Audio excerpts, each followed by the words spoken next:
Who am I? Today our topic is He who understands his strengths becomes wise. I'm fascinated by teams that are in sport or in other areas of life and the way they function wonderfully. I look at soccer teams, I look at Formula One.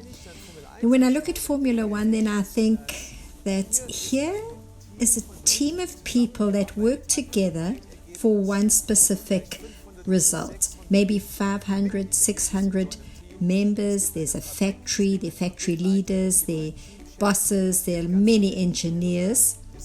There are various things that they have to strategize. They're gifted mechanics that have to read the right results. And of course then there is the gifted driver. And when everyone is in the right place, this functions the best. One wouldn't want to take the driver and make him the engineer or the engineer to be the driver, because you'll have a different result. But when everyone is in their right place, you have a team that can function outstandingly.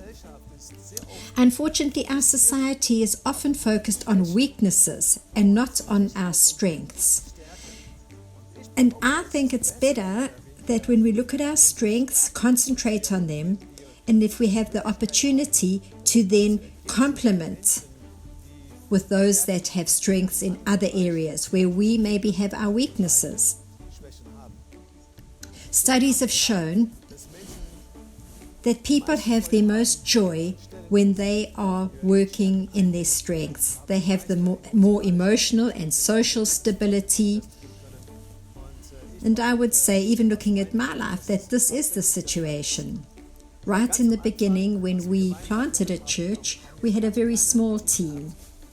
And in this team, we weren't able to delegate. We had to do a whole lot ourselves. But as the team grew, we could start sharing out the tasks and find out who has strengths in which areas and who could take over things. And through that, I became better because I had more time for working into the areas where I had my strengths. Where we are the most effective, or where we're the most wise is where we know and develop our God-given talents, and how we can also then help our teams to develop. And that is the task of every team leader, that he develops his talents, these natural talents that are unique to him, that God gave to him, and that he develops these. The problem is that many of us don't even recognize our talents. The problem is that for us it's like so normal, and we take it so for granted that we work in our strengths and we don't know exactly where they all started. So I've sat in a group where I've been asked, who would you set in as a leader? And I sort of think about it, then I give a name. And often I've been asked, where did you find that name? How did you think about that person? What processes were in your thoughts to come to this result? And most of the time I actually can't explain how this works, because it's a gift that I have. And you have gifts in other areas in your life that you need to put into practice. And you can't explain to people how they function. And that's just a hint that you truly are gifted in that area. In Ecclesiastes 10:10 we read, using a dull axe requires great strength, so sharpen the blade. That's the value of wisdom. It helps you succeed. You need to sharpen the edge, and so you can reach more with less effort. And I think that that's exactly what we want. We want to develop ourselves in the way that we are effective, but we don't have that pressure of having to do the things that we are not gifted in. We need to stay in the tracks where we are gifted and then invite others to take over those places where we are not gifted, and then we will become a good team. So, how can I recognize my talents and gifts? Firstly, identify the tasks that drain you and the tasks that energize you. My wife is a very excited children's ministry worker. She led children's ministries for many, many years, and even now, if someone is away, she'll jump in to help. And I know it's her gifting. And she invests a lot of energy in the days before the time she has to lead. And then on the Sundays, after she's led, we'll be sitting in the car and I say, so how was it? How was your Sunday morning? How was it with the children? And she says, oof, I am exhausted. And then I say, but how are you? How do you feel emotionally? And she'll say, it was so fantastic with the children.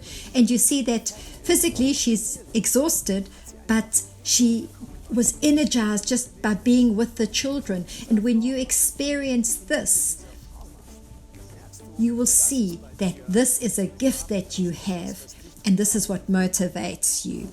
Secondly, ask your friends or colleagues where they think you have gifts or talents. I had a great idea when a close worker of mine in our church moved away because of getting married. Before she left, I asked her a few questions and I said, I would like you to write down for me, where do you see my greatest strengths? Second question, how have I inspired you in your work? And then, do you have a story or examples how this all worked out? And she wrote 2 pages. And these things I have filed because they've been so helpful. Here's someone who worked with me for 4 or 5 years. She could give me good feedback. We worked close together, and this could help me. These things can help you to establish where are your strengths so that you remain in your strengths. She also listed some of my weaknesses and said, in these areas you need to work, and you need to find other people to take over these tasks. And this was helpful. Or else, thirdly, you could take a scientifically designed test, for example, the Strength Finders, so that you can determine your talents and gifts in this way. And this can really help you. And once you know these gifts, you can think about how you as a team leader can respond in that role. How can you carry out your gifts so that you have maximum effectiveness in your team? What can you give your team that nobody else can? Think about that. And then thirdly, determine which team members you need to complement you. They may not have to come in from the outside. Maybe you have people right there. Which ones should you specifically ask to do specific things? And when we do this, we are working according to our strengths and we become wise.